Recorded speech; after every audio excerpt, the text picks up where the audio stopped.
నైరుతి రుతుపవనాలు చురుగ్గా కదులుతున్నాయి. మరో 2 రోజుల్లో కేరళను టచ్ చేయనున్నాయి. మరోవైపు అరేబియా సముద్రంలో ఏర్పడిన అల్పపీడనం వాయుగుండంగా మారే అవకాశం ఉందని వాతావరణ శాఖ హెచ్చరిస్తుంది.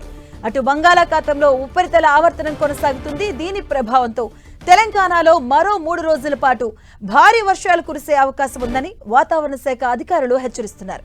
ఇక ఇవాళ తెలంగాణలోని అన్ని జిల్లాలకు ఎల్లో అలర్ట్ జారీ చేశారు. నేడు ఈదురుగాలులతో కూడిన మోస్తరు వర్షాలు కురిసే అవకాశం ఉంది. ఇప్పటికే తెలంగాణలోని పలు జిల్లాల్లో భారీ వర్షాలు పడుతూ ఉన్నాయి. నిన్న హైదరాబాద్ లో కుండపోత వర్షం కురిసింది.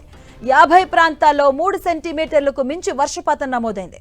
ఇక సంతోష్ నగర్ లో అత్యధికంగా 10 సెంటీమీటర్ల వర్షపాతం నమోదైంది.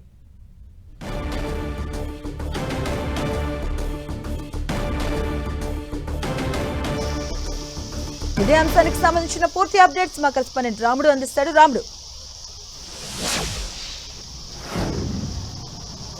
మధు, హైదరాబాద్ నగర వ్యాప్తంగా కురిసినటువంటి వర్షాల కారణంగా అనేక ఇబ్బందులు అయితే పబ్లిక్ ఎదుర్కొన్నారు. ప్రధానంగా నిన్న సాయంత్రం నుంచి అర్ధరాత్రి వరకు భారీగా వర్షం కురిసింది. నిన్న సాయంత్రం అనేక ప్రాంతాల్లో రోడ్లన్నీ కూడా జలమయమయ్యాయి. దాంతో తీవ్రంగా పబ్లిక్ ఇబ్బందులు ఎదుర్కొన్నటువంటి పరిస్థితి ఉంది. ఇంకా రాగల 3-4 రోజుల పాటు ఇదే విధమైనటువంటి వర్షాలు ఉంటాయని వాతావరణ శాఖ హెచ్చరించినటువంటి నేపథ్యంలో అందుకు సంబంధించి అయితే అధికారులు చర్యలు తీసుకుంటున్నారు. జిహెచ్ఎంసీ అదేవిధంగా ట్రాఫిక్ విభాగంతో పాటు ఇక ప్రధానంగా విద్యుత్ సమస్య ఎక్కువగా ఉంటుంది. ఈదురుగాలులతో కూడినటువంటి వర్షాలు కురిసేటువంటి అవకాశం ఉంది.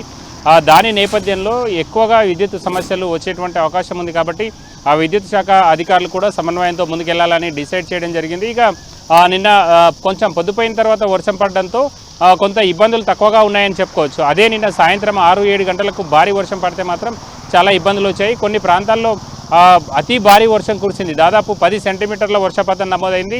జిహెచ్ఎంసీ సంతోష్ నగర్ సర్కిల్కి సంబంధించి, ఆ తర్వాత మలక్పేట్ కానీ, అటు ఎల్బీ నగర్, ఉప్పల్, అదేవిధంగా హయత్ నగర్ ఈ సర్కిళ్ల పరిధిలో కూడా భారీగా వర్షం పడింది. అనేక ప్రాంతాల్లో రోడ్లపైకి వరద నీళ్లు రావడంతో వాహనదారులు తీవ్రంగా ఇబ్బందులు పడ్డారు. కొన్ని ప్రాంతాల్లో వాహనాలు వరద నీటిలో ఇరుక్కుపోయినటువంటి పరిస్థితి మనం చూస్తే మలక్పేట్ రైల్వే అండర్ బ్రిడ్జ్ కింద భారీగా వరద నీరు వచ్చి చేరడంతో వాహనాలు అటు ఇటు పోవడానికి వీలు కానటువంటి పరిస్థితి ఏర్పడింది. దాంతో గంటన్నరకు పైగా అక్కడ వాహనాలు ట్రాఫిక్లో చిక్కుకుపోయినటువంటి పరిస్థితి. ఈ విధంగా హైదరాబాద్ నగరంలో నిన్న కురిసినటువంటి వర్షం కారణంగా అనేక మంది ఇబ్బందులు పడేటువంటి పరిస్థితి ఉంది. ఉదయం నుంచి కూడా హైదరాబాద్ నగరం అంతా కూడా మేఘావృతమై అదే విధంగా ఉంది. రాబోయేటువంటి 2-3 గంటల్లో కూడా నగరంలో వివిధ ప్రాంతాల్లో జల్లులతో పాటు మోస్తారుగా వర్షాలు పడేటువంటి అవకాశం ఉందని హైదరాబాద్ వాతావరణ కేంద్రం హెచ్చరించింది. ఇక జిల్లాలకు సంబంధించి జిల్లాల్లో కూడా భారీగా వర్షం పడడం కారణంగా అనేక ప్రాంతాల్లో ధాన్యం తడిసిపోయినటువంటి పరిస్థితి. రైతులు తీవ్రంగా ఇబ్బందులు పడ్డారు. అదేవిధంగా పిడుగుపాటు కారణంగా 4 వ్యక్తులు, తెలంగాణ వ్యాప్తంగా 4 వ్యక్తులు కూడా మరణించడం జరిగింది. రైట్ రాముడు, అంటే ఎప్పుడు వర్షం పడినా కూడా ఎక్కువగా ప్రజల నుంచి వచ్చే ఇబ్బందులు ఏంటంటే డ్రైనేజీ వ్యవస్థకు సంబంధించి ఈ విషయంలో కొన్ని ఘటనలు కూడా చూసాం, మరణించినటువంటి ఘటనలు కూడా చూసాం. ఈ విషయంలో ఎలాంటి చర్యలు తీసుకుంటుంది, ఎలాంటి సూచనలు చేస్తున్నారు ప్రభుత్వం? హైదరాబాద్ నగరంలో డ్రైనేజ్ సమస్య ఇంకా అదే విధంగా ఉంది. ఆ సమస్య పూర్తి స్థాయిలో పరిష్కారం కాలేదు. హైదరాబాద్లో మొత్తం మనం చూస్తే నాలాలు అదేవిధంగా డ్రైనేజ్ సిస్టమ్ అంతా కూడా 1300 కిలోమీటర్లు మాత్రమే ఉంటుంది. అయితే రోడ్లు మాత్రం 9000 కిలోమీటర్లు ఉన్నాయి. ఇందులో ప్రధానమైనటువంటి రోడ్లు దాదాపు 5000 కిలోమీటర్ల వరకు ఉంటాయి. కానీ నాలాలు అదేవిధంగా వర్షం నీరుని తీసుకెళ్లేటువంటి డ్రైనేజ్ సిస్టమ్ అంతా కూడా కేవలం 1300 కిలోమీటర్లు మాత్రమే ఉన్నటువంటి పరిస్థితి ఉంది. దీని ద్వారా వర్షం వచ్చినప్పుడు కేవలం 2 సెంటీమీటర్ల వర్షం 1 గంట వ్యవధిలో పడ్డప్పుడు మాత్రమే ఆ వర్షం నీటిని ఆ డ్రైనేజ్ వ్యవస్థ అబ్జర్వ్ చేసుకోగలుగుతుంది. అంతకంటే ఎక్కువ పడిందంటే ఆ వరద నీరు అంతా కూడా రోడ్లపైన వీధుల్లో పారుతున్నటువంటి పరిస్థితి ఉంది. దాని ద్వారా తీవ్రమైనటువంటి ఇబ్బందులు వస్తాయి. ప్రతి ఏడాది వర్షానికంటే ముందే హైదరాబాద్ నగరంలో ఉండేటువంటి నాలాలు అదేవిధంగా వర్షం నీరు కాలువలు ఏవైతే ఉంటాయో వీటన్నింటిలో మట్టిని తొలగించాలి.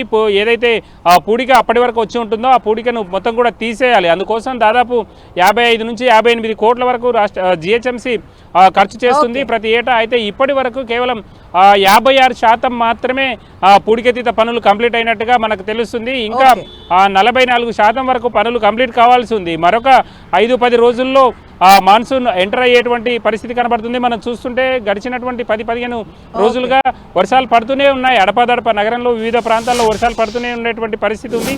ఈ నేపథ్యంలో అధికారులు ఇంకా కొంత సమన్వయంతో పనిచేయాల్సినటువంటి అవసరం ఉంది. నాలా పూడికతీత పనులను వెంటనే కంప్లీట్ చేయాలి. ఆ తీసినటువంటి పూడికనన్నింటినీ కూడా పూర్తిగా దాన్ని తొలగించేసేయాలి. ఆ పక్కనే పెడితే అది మళ్ళీ నాలాల్లో వచ్చి పడేటువంటి అవకాశం ఉంది. ఈ అంశంపైన అయితే జిహెచ్ఎంసీ ఫోకస్ పెట్టాల్సినటువంటి అవసరం ఉంది. మధు. రైట్, థ్యాంక్ యూ రాముడు.